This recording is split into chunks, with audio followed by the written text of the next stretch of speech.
আসসালামু আলাইকুম গাইস। তো আপনারা দেখতে পাচ্ছেন আমাদের আলোকনার দ্বিতীয় দিন। আর আজকে প্রচুরই লোক আসছিল, যেহেতু মাঠেতে যেন মেলা বসে গেছিলো। আর আমাদের সবচেয়ে লোক বেশি ছিল। আমাদের লোক ছিল প্রায় 25 জন মতো। আর এত যে লোক দেখতে পাচ্ছেন এগুলো সব আমাদের নয়, পাশের জমিতেও কিছু লোক ছিল।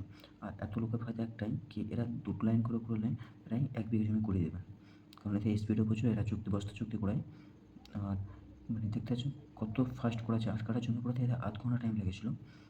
এত ফাস্ট করাচ্ছিল, কারণ 4 জন শুধু তাদের ধামিগুলো বইছিল, আর বাকি কিছুজন ওজন সেলাই করছিল। আর বাকি যে মেয়ে মানুষ ছিল সব, ওরা শুধু ধামে ভর্তি করছিল। আর এদের জন্য গ্রুহালে ফাটাতে হয় আমাদেরকে, কারণ এত লোককে হাতে ফাটিয়ে দেওয়া সম্ভব নয় কোনো কারণে। তাই গ্রুহালে ফাটাতে হয়। আর আমি এবছর প্রথম হাল চালাচ্ছিলাম, তাই একটু পাটা লেগে গেছে। হালকা রক্ত বের হচ্ছিল, যদিও রোজা ছিলাম আমি।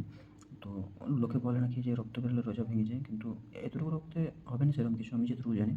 বাকি আল্লাহই জানে ভালো। তো কষ্ট তো করতেই হবে, চাষ যখন করেছি। তো দোয়া করবেন আমার জন্য। আসসালামু আলাইকুম।